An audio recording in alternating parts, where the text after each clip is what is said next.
I think since we got into this before the internet was a big thing. I know people like, we had message boards and and mailing groups, and yeah, I know most of us were part of those, but nobody really. But there's always people who was like, no, no, no. I always hated the idea that somebody came in with a printout that had the word, like this is the latest, errata, rules changes from the you know these are the new official rules that came from the corporation, and most of us kind of looked at them like, what are those? Well, these are the rule updates, and we were like, no, throw those out. And like, but the no, none of us want or need the errata. You can just take the errata and just go away. Well, and this is what TSR, this is the new TSR ruling. We're like, we don't need TSR's permission to play anything. Do you? Like, none of us need it. We're just here to play and have fun. Damn it! I'd like to welcome our two new panel members. We have Janet from Another Planet, my co-host on Monday nights and Friday nights. Hello. And we also have the Crafting Gamer. Yeah, we just got through currently playing crafting a D20. Hooray! He was great. I was talking with Janet off on Discord, and she's like, "You want me to come in?" I said, "Yeah, kind of, because me and Kai, we've got some things to talk about. They're not really big things, but this is supposed to be like an end of year stream, and the main things that have been released really suck. And so a lot of us are going to relate the things that happened to us at our tables. You're a new player. You went into two groups. One is an established group that's been together for like 7 years. Mm-hmm. And then the other group is you're a founding member. You're one of the first people in there with one other person that's played with me. And then everybody else is new." Mm-hmm. Hey, I enjoy watching. I love it. I think it's a lot of fun so far. I'm scared though a lot because I feel like because I ask too many questions and I don't understand a lot of things that I make other people annoyed. So I get worried about that. But I like who I'm playing with, and I like who the leader that's pushing the game is Bruce, and I like the way he plays the game because he gets into the characters of who he's pushing through the game for us to react to, and I enjoy that. So someday I will not. Scary realization. Sorry. Mm-hmm. Someday I will have a job where I don't have to work a Saturday and I can actually show up for one of those games. Yes, that's actually what I was going to say. I just got the scary realization.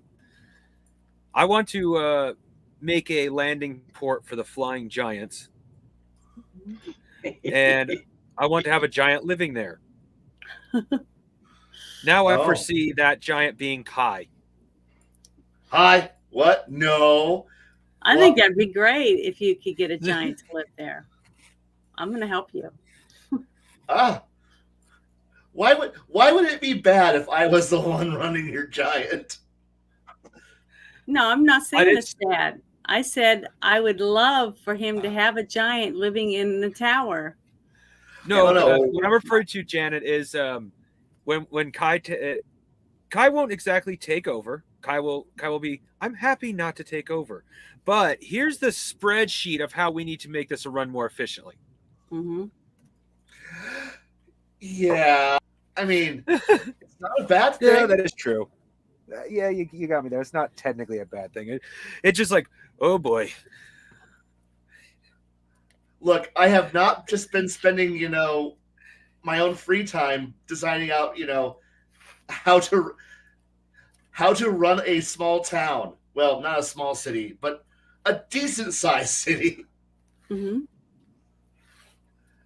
And it's in a notebook. I have it right here. I'm working on it currently. It's only about 2/3 done, but it's here and it's full of math and loads of math because I want to figure out how to make a cheap sword. That's exactly why I started this project. And now I have a cheap. but now I can make expensive swords that are really cheap and fast and undercut everybody's payroll because corporatism. Mm-hmm. Well, there's nothing wrong with that. Everybody needs to make a profit. That's right. And that's real. That has to do in real life. I mean, you know what I mean? In the spirit of Kai. Sorry. Oh, no. That's right. Oh, no. I'm doing something similar. Spirit of me, huh? If everyone was the same, if every single person wanted to be a rogue and just go their own way and steal and pillage and make babies and drink all the time, how much fun would the games be? Honestly, if you think about it. Most White Wolf players would go, most Storyteller White Wolf players would be like, that's exactly what the entirety of our game is trying to endure the utter misery that is the world. Mm-hmm. And it is misery. So I would say Shadowrun could be like that too. Like you come together for the mission, but you got my cred stick, you got my gear. All right, cool, thanks. I'll catch you next run. Or I might get one. Give me a call and I'll let you know how I feel. See, I look around the world as a woman, okay? And I look around the world and that's what I see all the time, every day already. I see people using other people, taking what doesn't belong to them, what they haven't earned from other people that have worked their asses off. And I want to see the good guys win. That's what I look at when I want to play the game. I want my game where people work together to kick ass and take back what belongs to them and from the people that took it away from us. So that's what I see when I want to get into a game. That's what I want to see. I want to see the bad guys lose and see the heroes kick ass. That's what I want. Well, that's what the game. That's what I'm looking for. And anyone can go out there and get in the street and be a thug and be mean and push people down and throw grandma off the train or whatever they want, because that's happening every day already. That's why I don't watch the news, because it sucks. Honestly, I'm not going to say anything bad about that, because as a GM, that's what I want my players to do. But but as somebody who is running the game, I'm not going to mandate and tell you to be a good guy. I want you to be a good guy. I want you to make a choice. That's because you're making a game that has multiple choices in it, right? Right. And you're hoping that the players will evolve, okay, and play the game and work together on some things and work against each other on others, depending on their decisions, which is reality, which is what happens in real life. You work for a boss that you think is a dick, and he steals from people and he rips people off and he undercuts everybody and he sells crappy shit that they have to replace next year. Right? Yep. And you keep getting offers from another company to go work for where they pay you less money, but the job you go to, you know, they're being fair and they're not trying to rip people off. And that's why the company doesn't grow like the one that you're working for right now. You see, it's just like reality. So if you could go to the other country and take the small amount of money, but work with the new boss and help him undercut the other guy and put him out of business and take his business from him and then walk by and say, fuck you. You feel better? See, that's what people should be doing when they're playing these games. How can you kick the ass of all the assholes and take theirs and make it yours? And do it legally and fair. Oh, hell, part of the fun though of a game is not doing it legally, is get that chance to do it. To go, you know what? The bad guy deserves some actual fucking payback. And it is illegal. If that guy's a dick and he's hurting everyone, he's stealing, and he's treating people like shit, and then you get 3 people that say fuck him, we're going to get even, and you go even, that's revenge, and that's defending yourself. So it's legal. See, that's what I'm saying. You can still get revenge, but do it the right way. I'm not going to. Hey, as a GM, I'm not going to say no to that. I'm going to be like, oh, is that the goal? Okay, and see, that would be fun. That's part of the fun of doing this hobby is going, man, this doesn't sound. It's being able to do that shit that you can't do today in the real world, because if you did, oh no, you're going to go. oh no, the cops are going to be on your case, and that's kind of the fun about being a vigilante. You really can't do it too well in the real world, but hell, that's the entire that's like the backbone of playing Shadowrun or Cyberpunk is literally going out there and finding something, making something of yourself, or just dying in a horrifically fantastic manner. That's a legitimate. But die a hero. Hey. Die where other people look at you and say, "Damn, I'm going to play just like him because he kicked ass and he tried to do the right thing." See, you win when you die, and you win when you're alive. I think that's great. and you already have the mentality of how to play a Shadowrun character. Sorry, a Cyberpunk or Shadowrun character down pretty good. Like you just die spectacularly. Like, like in the end, you're going to die. But we're all going to die. I hate to say that. Yeah, in the end, you're all going to be corpses. You might as well go out in a fantastic way. Well, at least have your corpse look halfway decent when you. That's right. Die, right? That's what you. You also got the attitude of an orc. Yeah. Hey, look. I could be a nice, hot orc. That's right. Some think she's attractive. The other orcs, just like what was it? Isn't the dwarves that have the beards? The women. Yeah. Okay. Well. They put ornamentation in their beards and little makeup or whatever, and wear something a little tighter. Smoke a certain kind of pipe that makes the guys go, "Wow, that smells good." Hey, that's good. Use what you got. Yeah, usually, yeah. Honestly, it really is just simply like you're right. Live hard, live fast, die, and leave a pretty corpse or a very large crater.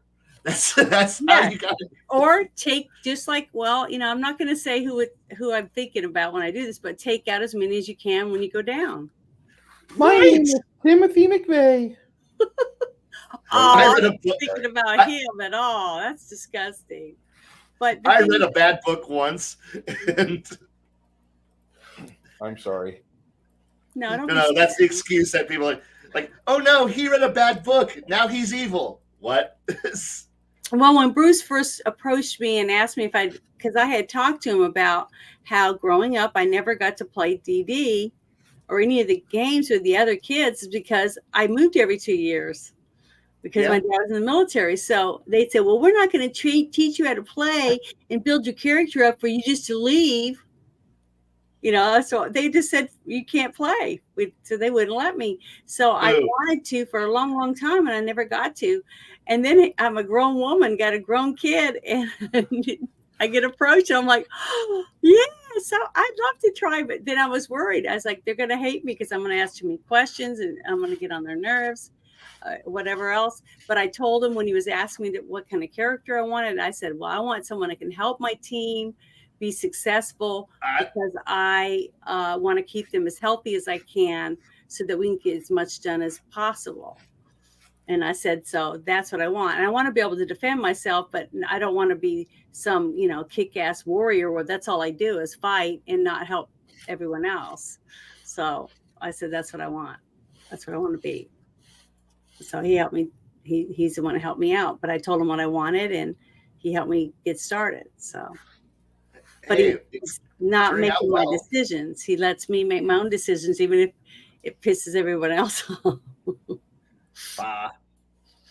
Oh, well. I wouldn't say you've pissed anybody off, Janet. It's just people. I can tell most of me. It's two things. Certain things don't interest me. Mm-hmm. I also have Asperger's. Therefore, there will literally be 1 week where I'm just like, yeah, fuck that. I don't give a shit. And the next week I'm like, yes, let's do this. And it's the same exact thing. Yeah. But that's good. You should be you. And that's what I tell everyone. You can still win the game and work as a team and still be yourself because every person has something inside them that can add something to the team. That's why it's so important. I'm always saying, hey, don't we need to talk about what we're doing before we do it? Don't you guys want to talk about what might be in that room before we go in there? I may be a little more cautious than someone else, but can't help it. I do laugh at shouldn't we talk about what's in that room? That's usually the point where I'm like in my head counting down quietly, very quietly, and we're all talking, and then eventually you just go. You just need to have somebody in the party who's just like going, you know what? Crack open the door, throw a flashbang in, and then go. We're going. Wait, what? Let's go. Boom! Hey, fuckhead! Grenade through the window, through the door. What did you just do? Started the fight. Yeah, we're about to die. Like, what? It's like, everyone's blind for 1d4 rounds. Let's go out there and kill everybody. And then it's just like, wait, what? That's a great idea right there. And the bad part is that I'm usually the one who's like the advocate for, we should have a plan before we go in there. But if the group spends more than 3 minutes in the real world trying to describe how they're going to open a door, that's the point where you just turn the handle, throw the flashbang in, and walk through the door. The trap is going to go off no matter what at this point. If there's a trap or not a trap, it don't matter anymore. The rogue isn't doing his job. We're wasting time. If there's a bad guy on the other side of that door, well, guess what? We had surprise round. Is now in our favor because they're going, what the fuck is loud and I'm blind? What the fuck just happened? Well, guess what? Now they're flat-footed, surprise round. But what if they're, fuck it, we're going. Because if I'm playing, like if we're going to play a combat game, and I'm not a fan of combat games, if you've ever seen what I write in the musings, you know I'm not a fan of combat. But boy, if we're going to do combat, if that's what the focus of our game or the session is going to be, let's fucking let's fucking do it. Let's fucking murder the shit out of the room.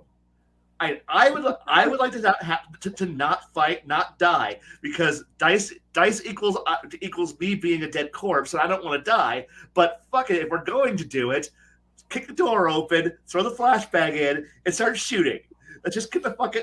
Let's just do this shit. Unless, of course, we're trying to be sneaky. At which point, there's two options: everyone in the party is sneaky, which never happens, or if there's nobody alive, nobody saw us.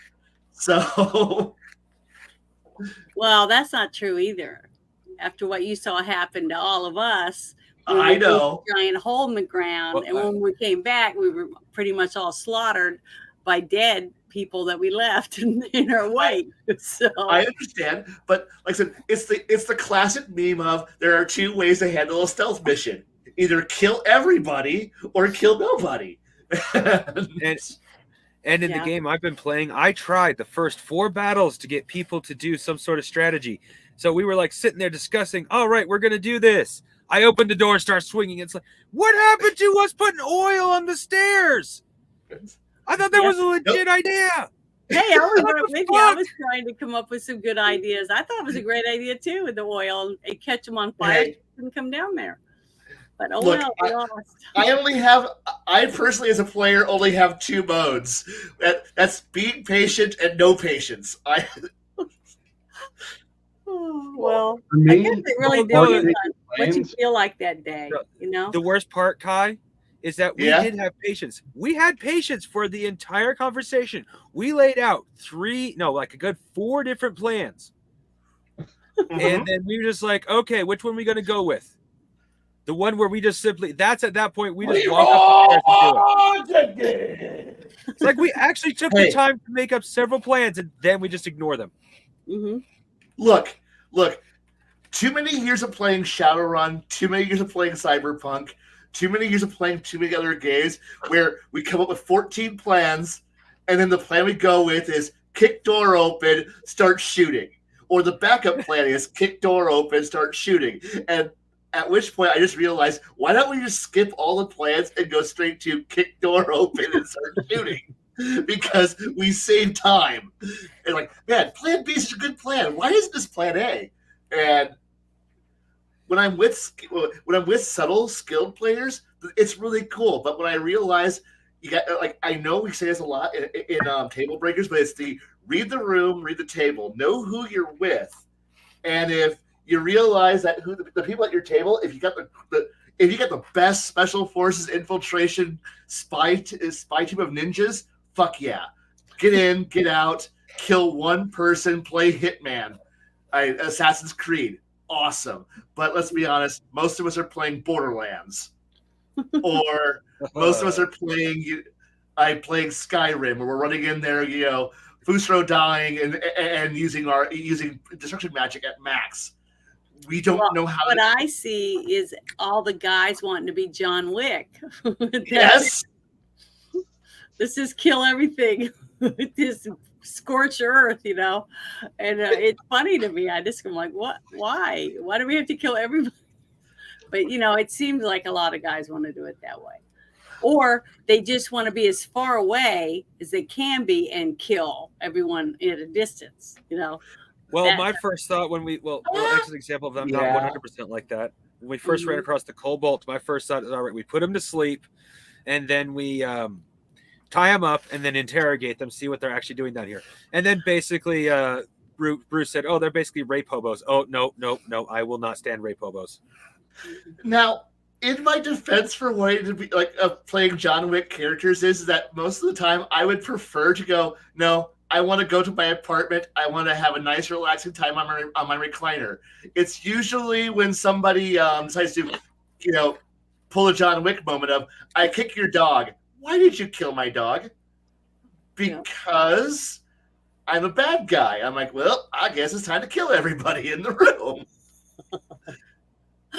I would prefer. I honestly would prefer to play characters who just go, no, I'm a very skilled character who's very capable, and I can handle myself. I don't want to actually go out and do the adventures. I just want to sit back and relax, have a nice day, enjoy myself. And then somebody comes in and touches my boats. You don't touch my boats. Did you just touch my boats? We're going fat electrician from John Wick. That's awesome. Yeah, you touch my boats. For those that don't know what he's talking about, Fat Electrician's done a series of videos last month where he's gone over the history of how America became a world power. And many of those moments where we have either came into power or established ourselves as a dominant sea power are because somebody has fucked with our boats. And that typically is the point where we table flip after we blow up everybody. And we're like, fuck all of you. After we clear the board, we run the table.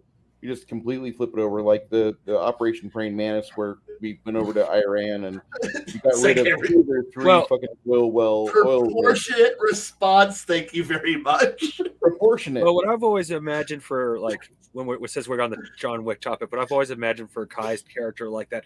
Kai, please tell me you've seen House 2, not the TV show, the movie. Mm-hmm. The weird ass, but you have always struck me as the electrician. Yeah, that's definitely true. But no, but to go back to the traditional fast, yes, you touch my boats, I bring the sun. That's how this works. Yeah, twice.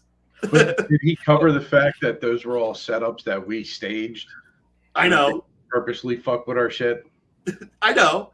Because it's basically saying, we're going to sell you. Oh, they mess with our stuff, so we have to go after them. When really it was, we put out the bait, knowing they would do it because we want an excuse to basically steal all your money and waste all your time.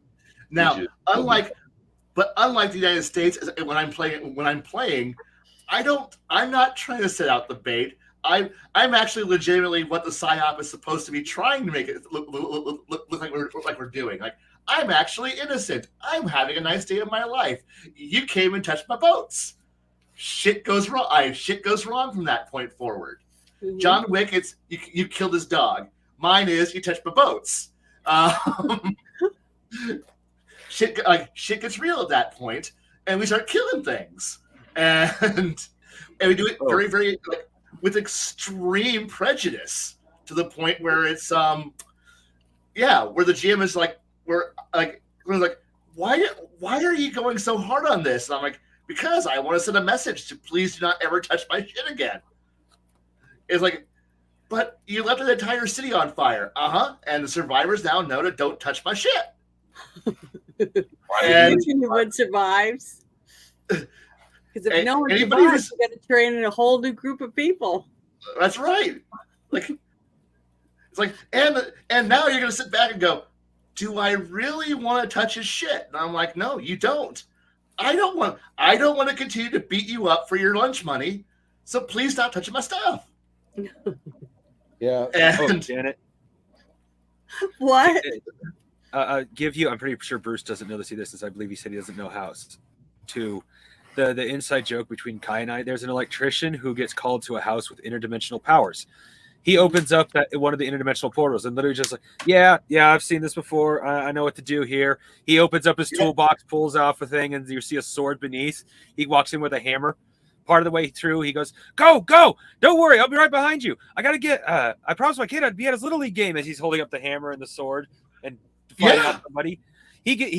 Everyone gets out of the tunnel and he's sitting there, man, you guys got me worried. I think I might have to go back in after you. Yeah. And Kai has always struck me as that type of gamer. Mm-hmm. Yeah. Because honestly, it's the fun way of playing. It's a fun way of playing a game.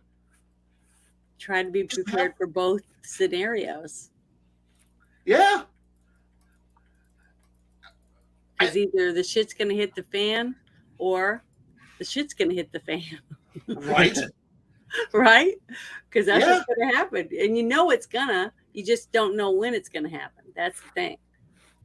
So you got to be almost ready at any moment for the shit to hit the fan. But that's fun. The party making the plan is the mirror version of the villain monologuing.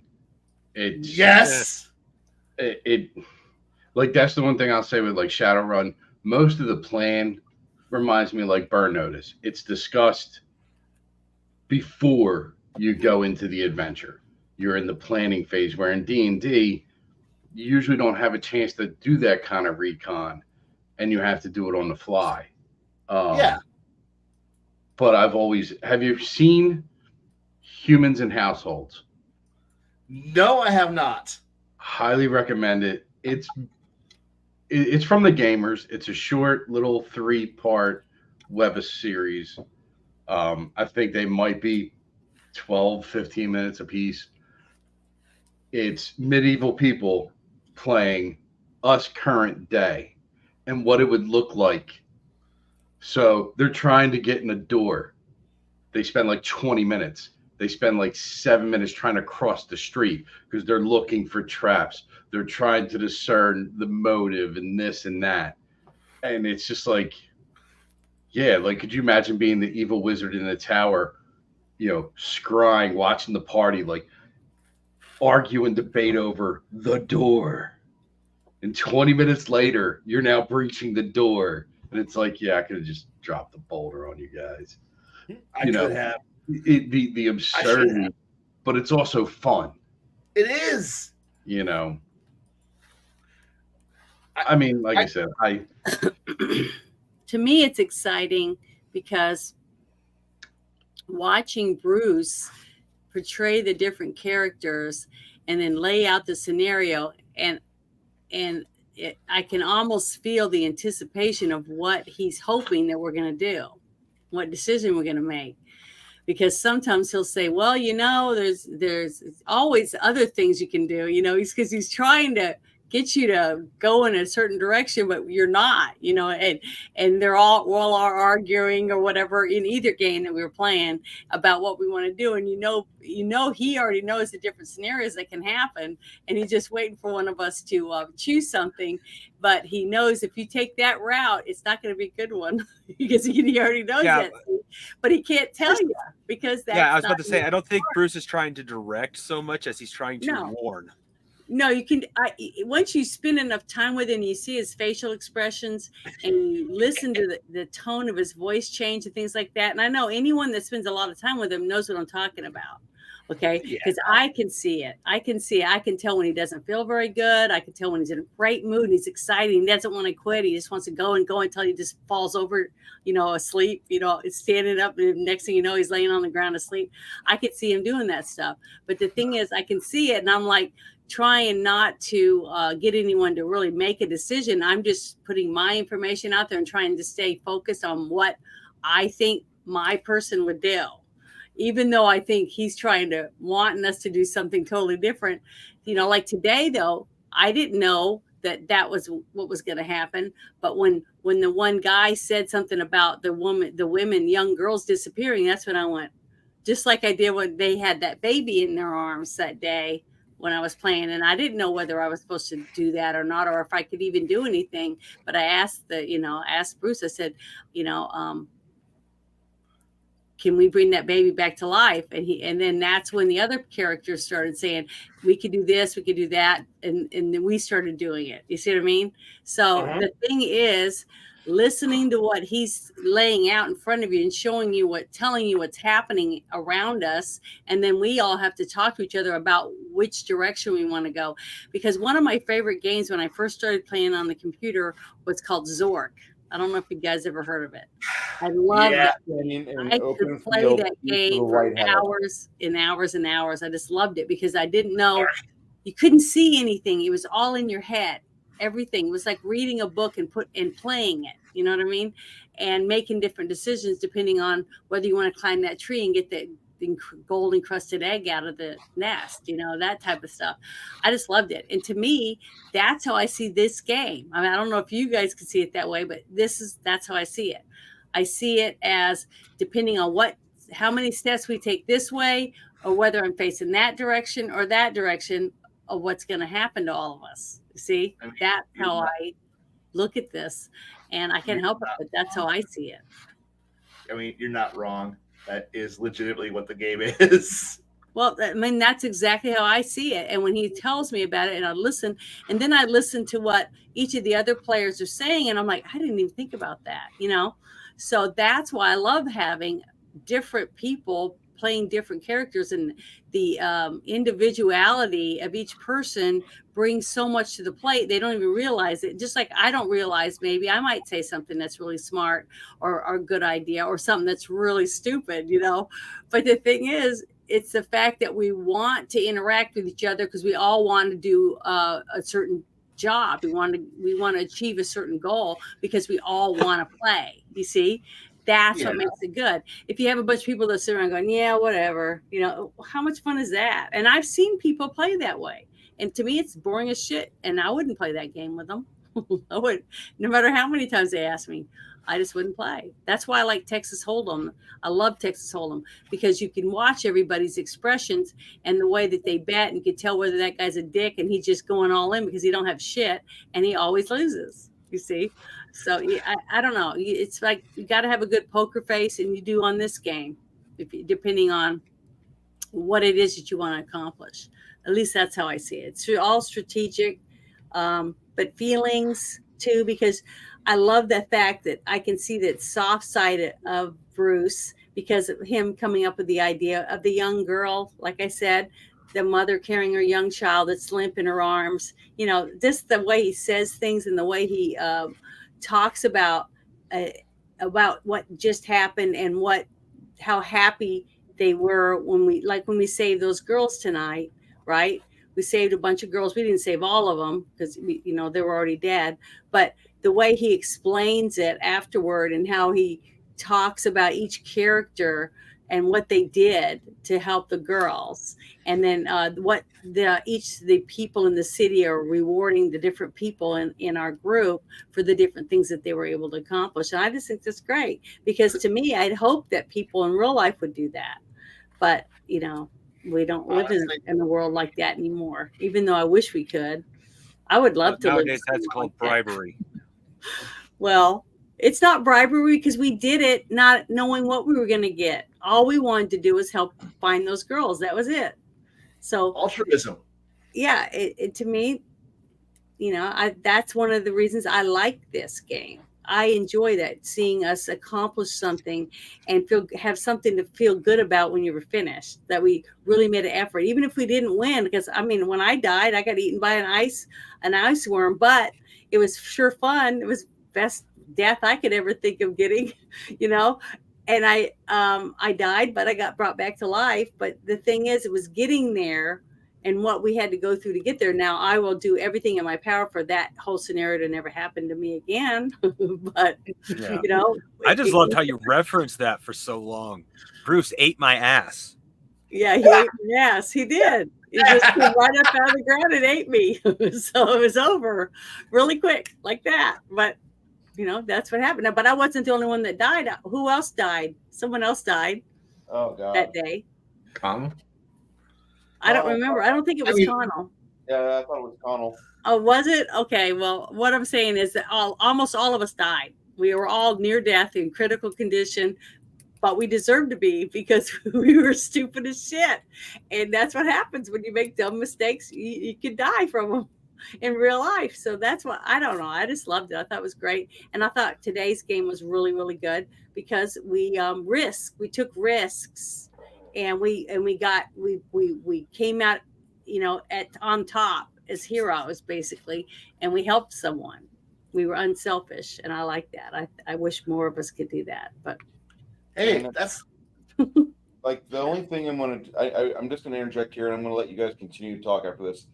As a GM for Janet and any new player, if you have a cleric in the party and there are incorporeal undead, which means undead that do not have a body, they have a spirit. The spirit is visible. mm-hmm. The cleric is now your most valuable member of the party until you're out of danger. That's it. That's all there is to it. Because unless you have a very powerful wizard, which is party's second level, sorry guys, that cleric is the only thing that's going to save your ass. Oh yeah. And that's what I'm going to say. I'm not trying to step on anybody whatsoever because I want everybody's thoughts. Like we've had 12 months of 2023, and I, as a GM, I've been really blessed. This is my thanks to my players, my thanks to my friends, my thanks to the people that made what I do visible and replayable, and the memories that I've got are fucking phenomenal. I don't know how else I could say it. This is my thanks to you guys. And if you guys want to talk about the things that happen at our table, that's great, because there's really not, in my opinion, what we're doing at our individual tables is so much more valuable than what any corporation's doing with their version of a game or their update, which is turning into a $400 investment that you must buy if you want to continue to play it and be on their servers and be involved with their program. It's more important that you realize as a player that tabletop RPGs are firstly something that takes place within the mind. So you really don't need a lot of physical products to play it. Secondly, it doesn't matter what any book says. Your table's GM is a final arbiter of any rules. It doesn't matter if it's written differently in that book. When you sit down at the table, you're signing the contract. I agree to play your game. If you're saying I need to have a touch attack on a fireball spell because I fired a little pebble off my finger, okay, I need to roll a fucking touch attack. And that's just how it is. It doesn't matter what the rule book says. It matters what the GM says. So that's just how it's always been. That's been the tradition for many years. And I see it continuing this way for many years. The programs, the opportunities that many big corporations are taking where they're ruining their part of the hobby, and they're seeing their profits dwindle because their hobby has killed their market. Their interests have killed a hobbit, have killed their hobby, have killed their base. This is a largely a cerebral process game. This is not a game that requires a lot of moving parts to be pushed around tables. These are an accessory that I don't have to use, but I prefer to use. I just want that to be made aware, because there's nothing in gaming that's happened this year that I really need to talk about. It's already been talked about. We've already bitched about it enough. And the things that really happen that need to be talked about are we need to have the shared memories of what happened at our individual tables or the individual shared experiences that we had. And that's what I would rather you guys retain, because that's going to be more important to you as time goes on as to why you chose this hobby over like getting in a stitching bitch or being involved with like the weekly bridge club or things like that. And there's nothing wrong with stitching bitch or weekly bridge club, but there's something really neat and novel about getting together with people around a table and having a shared experience of this improvisational drama. And with that, Bruce is going to shut up and let you guys have the comment. Well, quick thing to speak about games, because I forgot exactly who made the comment or what exactly it was, but it reminded me. It's just Janet. Oh yeah, the cleric comment. I know more than once you say, I just want to be useful to the party. I want to be useful to the party. Never forget, I am the sorcerer. Sorcerers are important in these type of games. I am still second fiddle to the cleric. The cleric is the most I didn't know that when I picked a member of cleric. the party. When I first started, I didn't know how important any character was. All I did was pick somebody I wanted to play that I thought would be fun and entertaining. Nothing wrong with And that. what skills, I know it, what skills that she was going to be able to get one day, just different things like that. And that's why I picked it. It had nothing to do with where I thought I was going to be in the hierarchy of any of it. I didn't know anything about that. I didn't know anything about how to do the dice or anything. I just never really got to do it. So I'm not trying to pick on you, Dave. I'm sorry. But no, what I'm saying is I told him exactly what I thought I would want to do.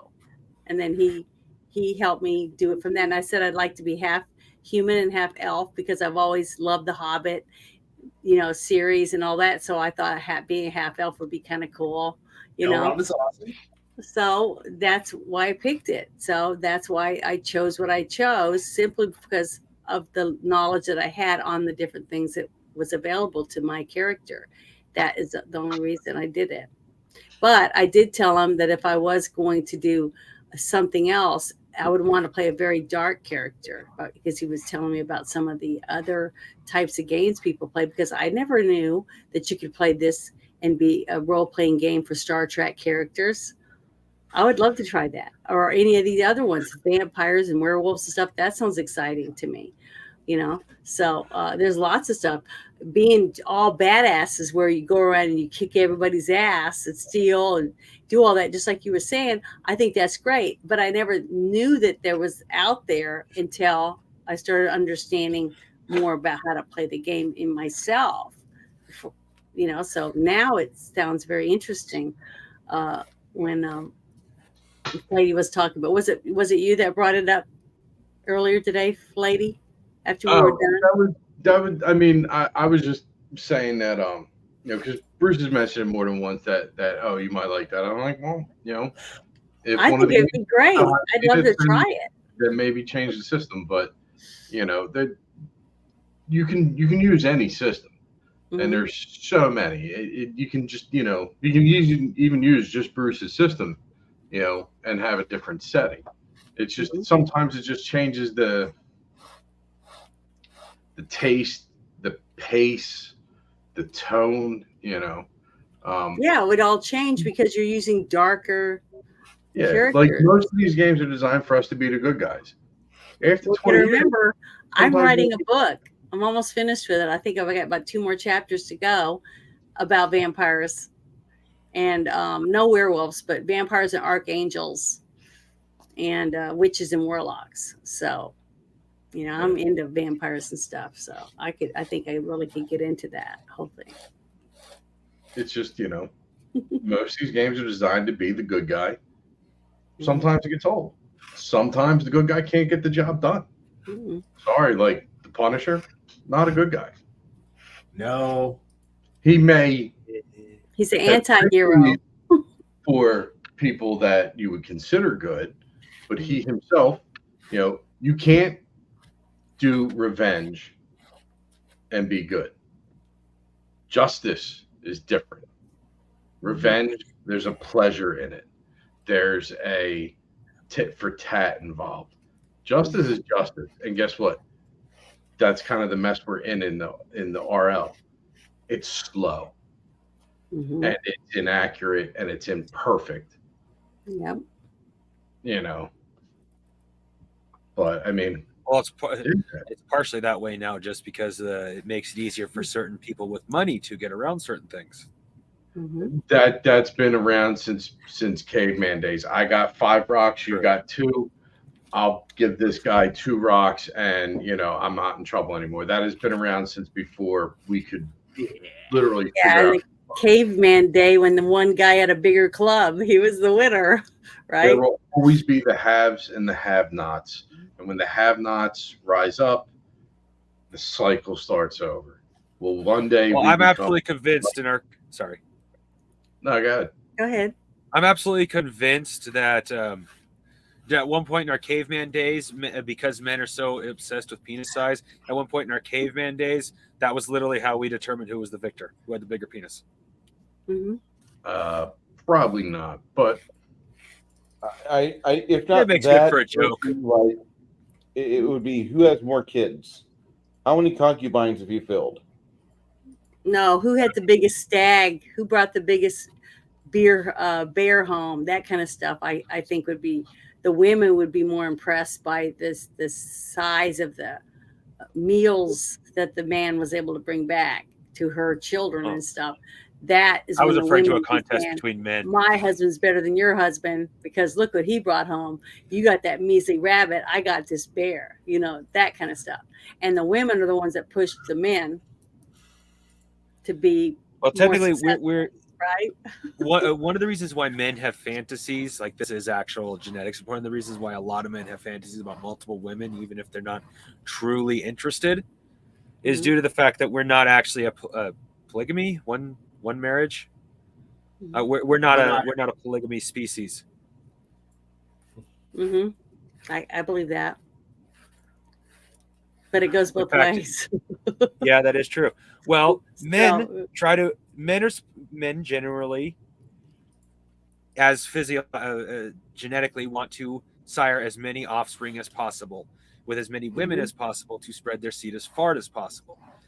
Mm-hmm. Women are supposed, well, not all, but supposed to want to be with the man who gives, especially nowadays, but it's supposed to be the strongest and smartest male, the one that proves himself to be the best. I think so that can literally change from season to season.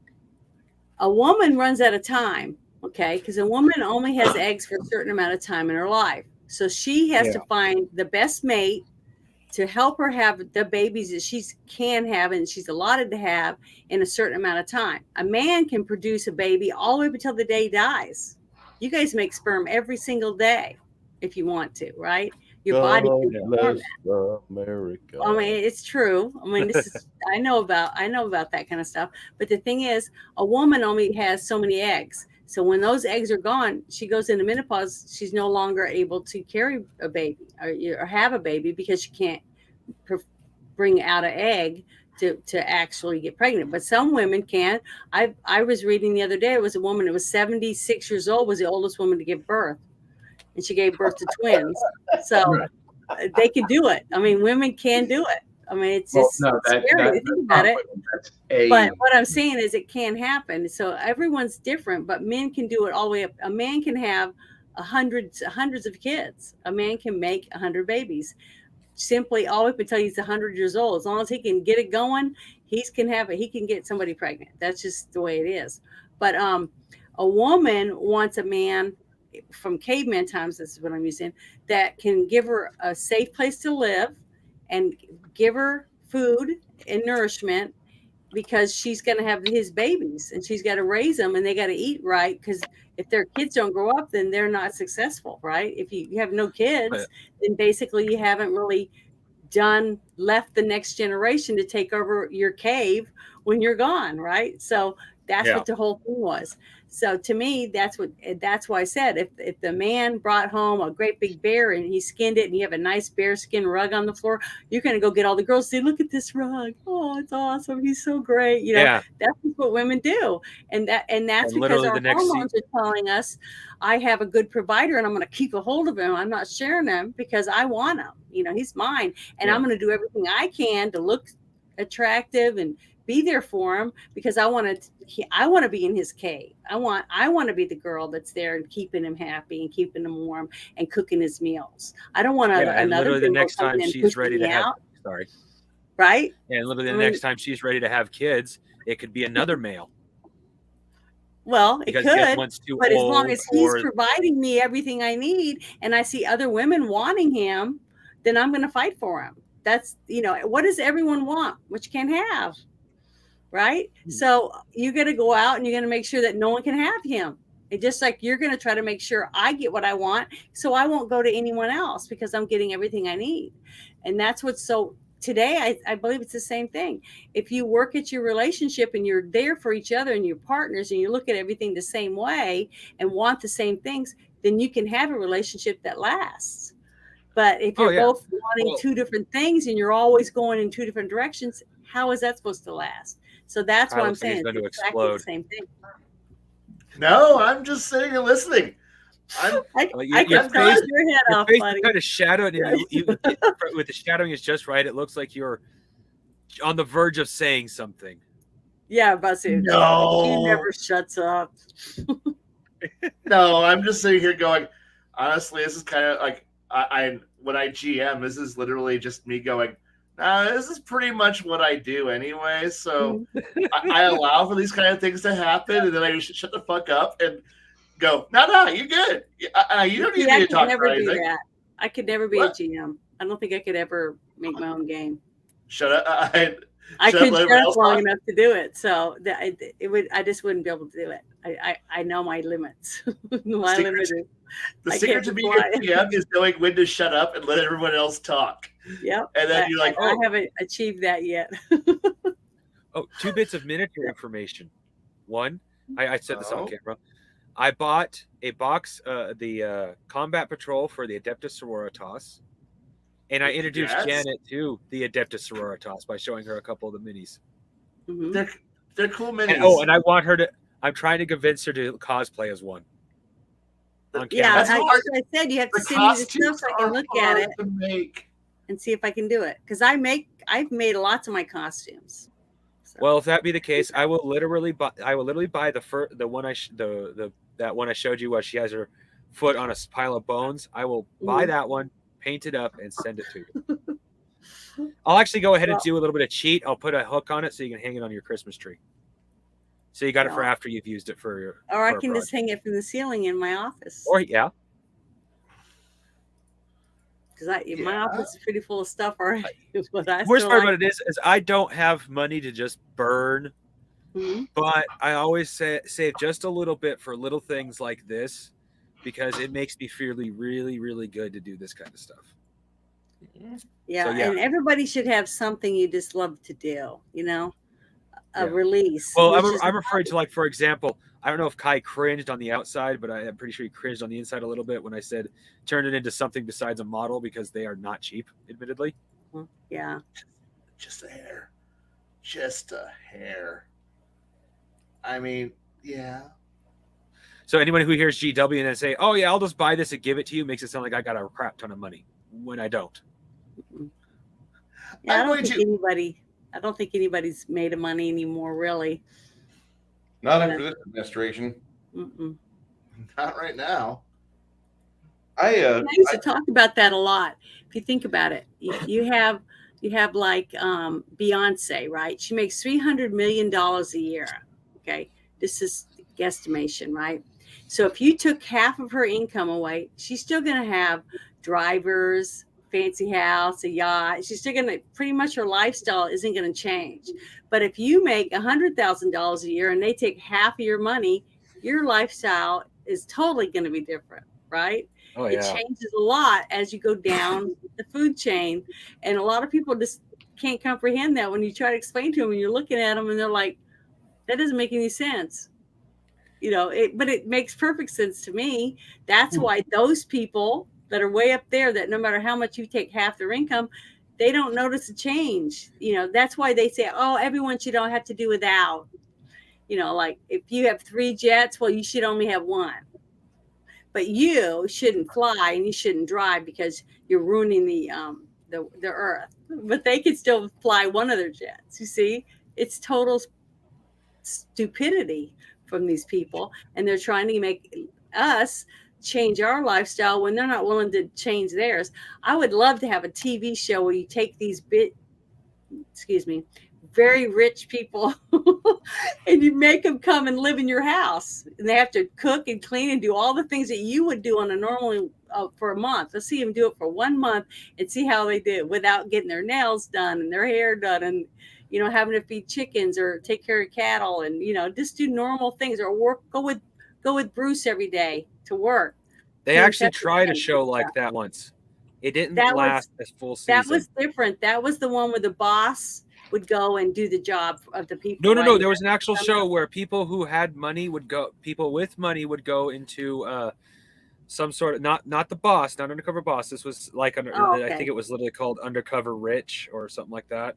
Literally, it was basically based off Undercover Boss. Yeah, you could get enough rich people to want to do it. That's what exactly. the problem was. Mm-hmm. See, they don't want to get that is my little understanding. They could not get enough people to want to do it because they won't. They don't want to. Why? But I would like to see it. I think that kind of stuff would be great, because if we could get enough people to, like the people marching down the street, I won't say anything about it because I don't want Bruce to get in trouble or anything. Marching down the street with signs saying they like the same sex, okay, right? But they're fighting and saying how we should be loving Hamas and all these people, right? They're great people, but then you take them and go put them over there and see how long they can live there. Probably won't even make a week before they end up right where these people want them to be, But over here, they have the total freedom to do whatever they want. Just don't shove it down our throat. That's all we ask. And we're still the terrible, horrible people. It's just ridiculous. It's gotten to its clown world, just like a lot of people say. And that's exactly where we're at. And I can see why this kind of game would get bigger and bigger and bigger, and more people wanting to do it, because you need an escape from what you're seeing on television. It's like, turn off the TV, let's go play some games, because you just want out.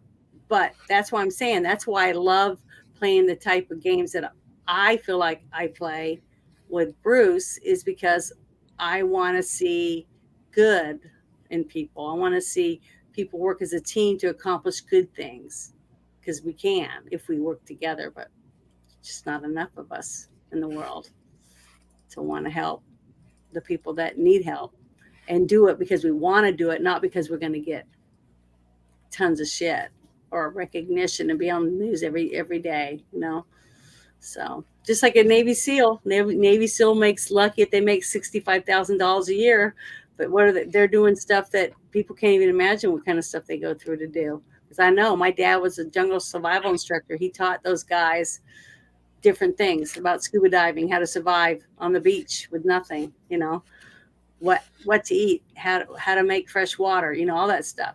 So, and they do a lot of stuff. All of our police officers or paramedics or all these different jobs, and they make diddly squat, and they don't get the respect they deserve for all the work that they do. I mean, even what Bruce does, his job, a plumber, electrician, all these jobs, menial jobs, truck drivers, plumbers. Yeah, plumbers. I don't just mean this figure. I don't mean this technically it is literal, but I don't mean it literal. They catch so much shit. Mm-hmm. It's like, they're disgusting. They're this, they're that. It's like, you realize without them, you're without all these jobs, covered in feces, where are we going to be? Mm-hmm. That's starting to flip. I mean, around here, plumbers, a master plumber, master electrician, that's all 6 figures now. Well, 6 figures, like serious. 20 years ago, maybe a well sought after master was making that, and your journeyman and whatnot was in the 50s and 60s. Now, journeymen are probably making 90 to 110. And you have to go to a special college for that, right? Special training. Well, it's not. You can't just go to Harvard and become a plumber. Well, right? No, but you don't even have to go to school. You can just learn. Yeah, but you could. But what I'm saying is, if you wanted to go to a school to become a plumber or an electrician and things like that, you'd have to go to a technical school of some sort. You can go to a tech school where you can teach yourself, where you can learn, like an apprenticeship. But that's we keep interrupting Kai. Money. No, I'm just please refer back to the know when to shut the fuck up. But I'm actually going to be calling it a night. I'm running out of juice. My eyeball is really on my nerve right now. Yeah, it's No problem. Wow, it's almost midnight. I need to get ready to go to bed myself, even though I could stay up a little longer and keep gapping. I love to talk. I understand. I live in the boonies now, so there's not really a lot of people to talk to on a daily basis. So unless I'm online, so it's like That's okay. I just want to say thanks to everyone. Oh, I forgot to warn Bruce. January 10th is my first day. I had to go to the courthouse and find out whether or not I'm going to be serving jury duty or not. Oh. So I'll let you know. Hopefully it won't make a big dent in whatever we're going to be doing. I don't think we don't have court on Saturday, so I'm not worried about the games, but I'm talking about our show. So Okay. Not yet. But I want to serve legally one exempt. jury duty, at least one. I've never gotten picked, and I want to try to do it one time. Not I. I'm excited about it. How many people do you guys know get excited about getting to serve jury duty? Nobody. Nobody I know. I know. Everybody Just think about it. Trying to What if it was you? What if you got accused of a crime and you needed to go have a jury trial? I don't believe in a Wouldn't you jury want- trial. Wouldn't you want me, someone No, like I me, wouldn't want anyone. I don't on believe your in jury. jury? I would want someone like me on my jury. I don't believe in juries. Well, if Sorry. you may I not feel- believe in it, but you live in a society where you're going to have one day. They believe in Actually, you. many chances you can skip the jury and just ask for a summary from the judge, which, to be honest, is just as worthless now. Anyway, we literally have seen that. So, No, I will never go and to. everyone on the jury is probably going to hate me because I'm not going to accept something if I don't think it's real. If I don't think it's They real, probably won't pick you if you're they'll honest. chuck me. They're going to check my ass out. I just know it. They did it to me. They even punished I me. gotta be me though. I'm not gonna go in there and let them intimidate me or try to tell me I don't know what I'm talking about. Yeah, like I went once, and they literally punished me for being honest. They read the stuff out, and they asked us questions. I thought I was answering honestly. Then they put us in the back room, and the two lawyers are like, "I don't want this one. I don't want that one." They left me back there. They actually forgot about me. I sat there by myself till 3:00, 2 hours of which completely alone, until finally the janitor came in and said, "Oh, you're still here." And I heard the judge over talking as he was walking back to his chambers. He's like, "Oh yeah, I left him back there because he already said he was guilty." Yeah, he admitted, I took a Mac 10 and dumped a mag down the street. He admitted to that. Mm-hmm. Well, Right I would there. have been sitting there too. Everything. I could care less about anything else. That that's automatically like 220 years if you get 20 years per person, because I think it was like 63 counts. And we were in the trial for them to haggle over like 12 years for possession of a deadly weapon or something. I'm like, but we have 63 attempted murder charges. Guilty. I don't care. We're haggling over nothing. Mm-hmm. And this is Philly, so I'm assuming the person's probably, Well, I don't think I'll have anything like that. Mine's probably going to be some guy trying to steal some money from his grandmother's bank account or something. It's going to be something like that because I'm in the middle of no place.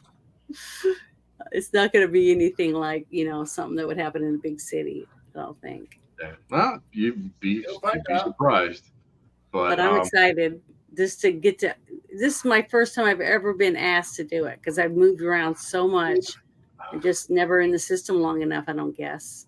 So I'm excited about it. Though. Thank you for everyone. I'm going to call it a night. I Appreciate you being have with a good night. And And, Happy New Year if I don't see you again. Happy New Year to you and everyone else. Game on, people. I will catch you tomorrow afternoonish. Oh, Bruce, last time I tried to get in, it would not let me in. What? Yeah. I would hover over the channel and the cursor would disappear.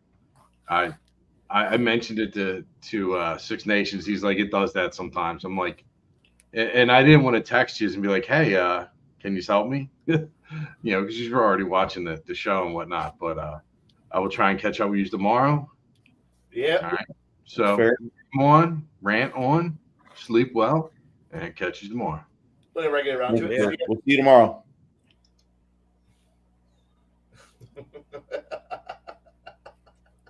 Okay. I'm realizing that I'm going to need to have another meeting where we have Kai and Janet on the same channel together live, because I'm sorry, Kai. I hope you don't take this the wrong way. I'm loving this.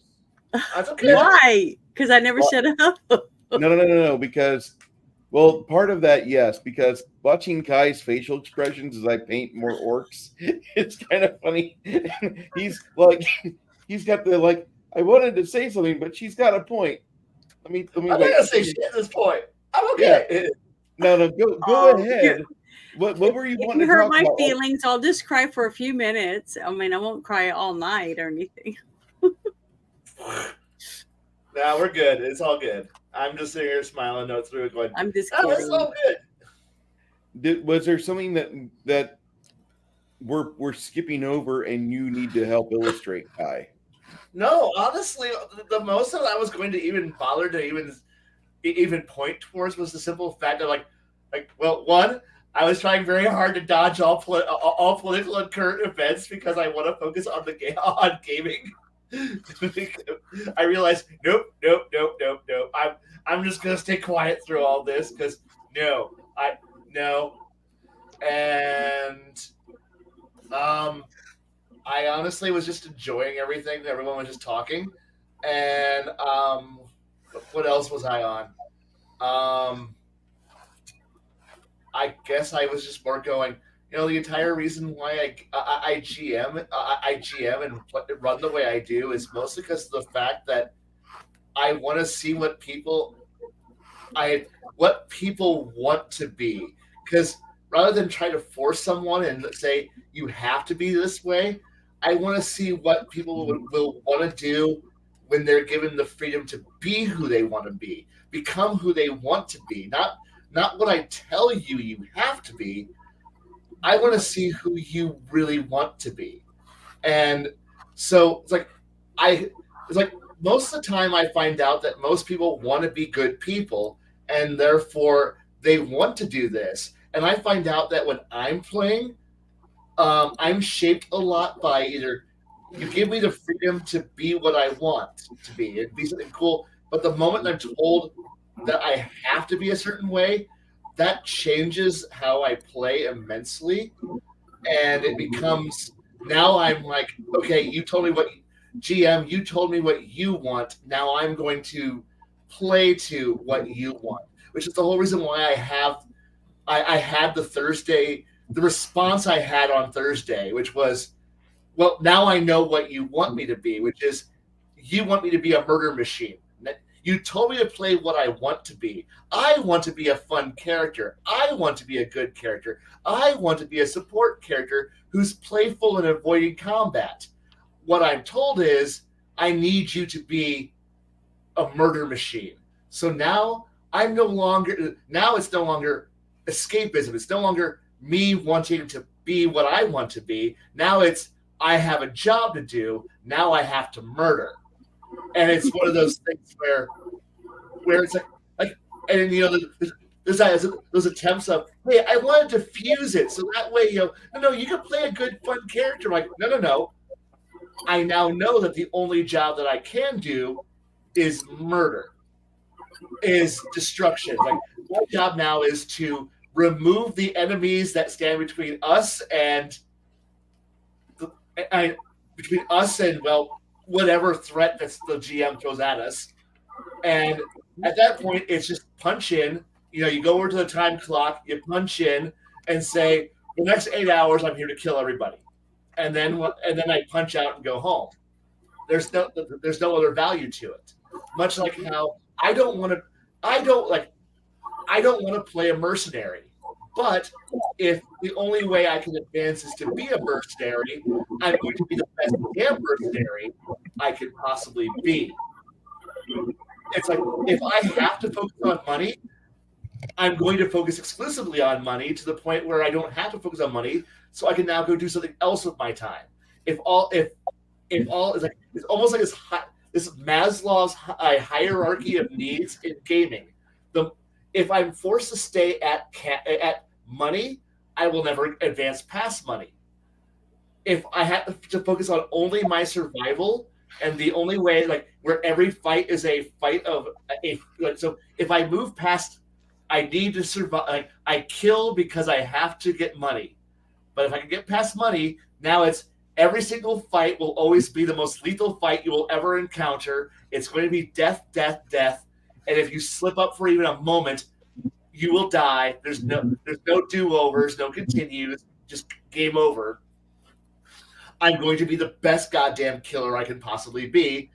But if I can find ways to either be the best damn killer in the room, so that way nobody wants to fight, or I can find a way to avoid all combat, I can now move high to the next level of the hierarchy of needs, which is now I can play a fun character who's interesting. Now I can have agendas. If I know that every fight is not a lethal fight, or I can avoid a fight, or I can just kill everybody, I can now focus on being an interesting, fun character. If I don't have to worry about cash, I can focus on the plot, on actually fixing the world, making it in a better place, hunting down the bad guys, stopping the Dark Lord, breaking up, playing an Elliot Ness, beating out the villains in the world. I can actually focus on doing the power fantasy I actually have, which was make a better world. It's like, how we always have that question of what would you do if you were president? Well, if I could put myself in, at the highest ranks of power, where my enemies are now evil organizations, conspiracy theories, the shadow cabal that runs the world, the deep state, an alliance of evil out there. If my enemies are that, I now know the character I'm playing is going to make a difference. And I may go down in flames, but I'm going to go do something amazing while I'm doing that. But the problem is to get to the point where you're at that level of focus of your character, where you've reached the top of the Maslow's role-playing pyramid.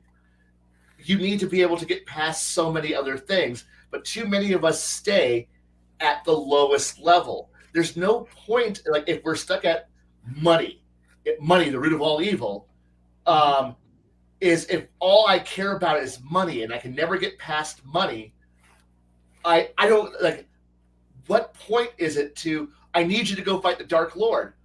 How? What? I'm too busy trying to make sure I've got enough money to fix my armor, fix a sword, find a place to sleep. I need to get enough gear to go buy a new potion, a new scroll. I need to go do this thing. I need to travel. I need all other things. I never get, like, the Dark Lord doesn't matter to me. Well, he's the plot line, but I don't care about the Dark Lord because I'm too busy worrying about this. Or if every fight is lethal, well, now why am I fighting the Dark Lord? Because he's throwing villains at me. I'm not motivated by saving the world. Saving the world is a byproduct of it. So it's just working towards it. So in the end, I want Janet's, we want to play a good character. I want to play good characters, but unfortunately, because GMs keep me at the bottom of the pyramid for so long, I can't play good, so I end up playing lawful evil. I play lawful evil very fucking good because the system, like, if I can't advance in the system, I have to work within the system, and I will use the system. And if I have to, I will use the system to make a better world that I don't plan on being part of when it's done. But then again, I'm used to playing World of Darkness, where there is no good. There's just varying shades of gray.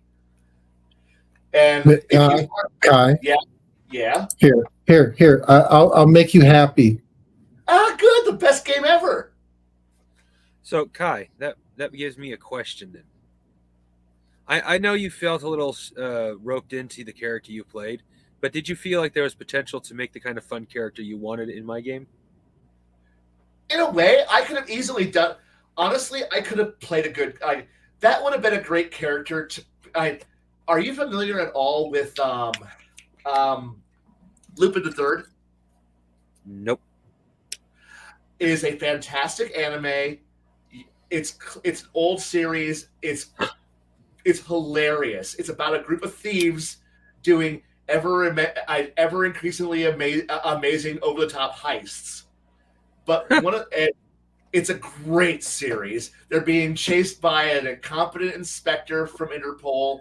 It's globetrotting humor. There's backstabbing. There's romance. There's weird shit happening. It's a campaign of they're greedy criminals, but they have hearts of gold, and they're going to steal everything to make to be rich, but they're going to have fun while they're doing it. But one of the key characters of Lupin the Third is a support character known as Jigen. Jigen is, now mind you, this is like 60s, 70s, 70s, 80s, the Italian job levels of weirdness, thievery going on here. So like everyone's like, there's like a gangster, there's your femme fatale, there's Lupin, and they're all goofy, fun characters. And then you got Jigen. Jigen is the most samurai of samurai. He's like descendant of samurai sword masters, and he sits there in the background. He barely gets involved in any of the hijinks, and his entire thing is simply, when it comes time for him to cut open a vault or do something with a sword, he does it, and he wins, and it's hilarious. Nice. And yes, so Jigen's one of my favorite characters because he's there. He's an important character, but he's not the main character. He's not the main two characters, but he's there. And when he does something stupid, it's hilarious because he's there, he's interesting, and then he goes back into the background. He could literally paste every threat in the entire series. He just chooses not to. I like the idea of playing a character where I could kill everybody in the room. I choose not to, because honestly, I love the idea of that comment of you are only peaceful when you are capable of doing extreme violence and you choose not to. If you are incapable of doing violence and you still choose being peaceful, you're just harmless. I want to be peaceful, not harmless. And that's what I want. That's the epitome of what I want to play. And the character that I was playing in your game has the potential of being the I can cut it. You already gave me the ability to cut an airship in half with a single swing. I don't have to. Well, it is meant to the basics of the game, and I got to write it into it.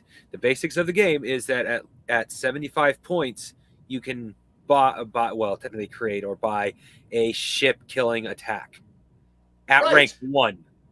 So you can actually put 2 more ranks onto this later. Yeah. Hey, Janet, I got to ask real quick. Janet said goodbye, everyone. Are you getting ready for bed, hon? Yes. Good night. I'm going to take my medicine and go to bed. No. My rooster's going to wake me up at 4:00, whether I go to bed now or not. So. And Nerdy Ogre, you're right. You're right about if money is your motivator, you're not a hero. And I would like to not.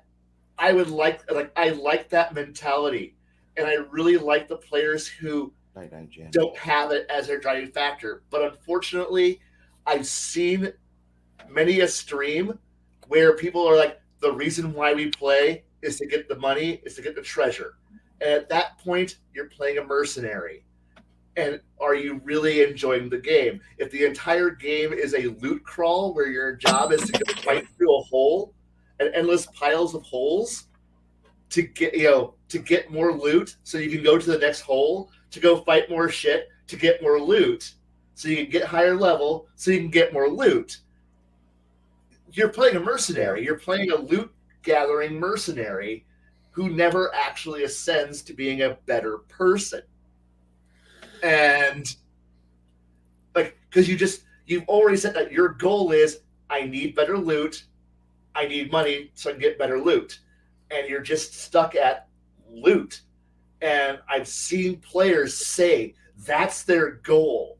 Like, that's the whole point of playing the game, is to be there. And trust me, I played Star Wars D6 where I played the mercenary,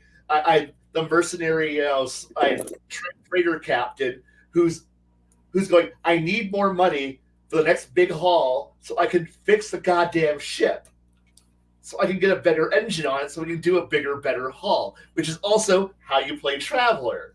But those are different games with different mentalities. Those games are, well, I mean, Star Wars Tramp Freighters isn't about being big damn heroes. No, it's not. Freighters is being about, I'm Mal Reynolds before Mal Reynolds was Mal Reynolds. And that's I know. what it is, you know, and Traveler was kind of the impetus, and that was the birth of that.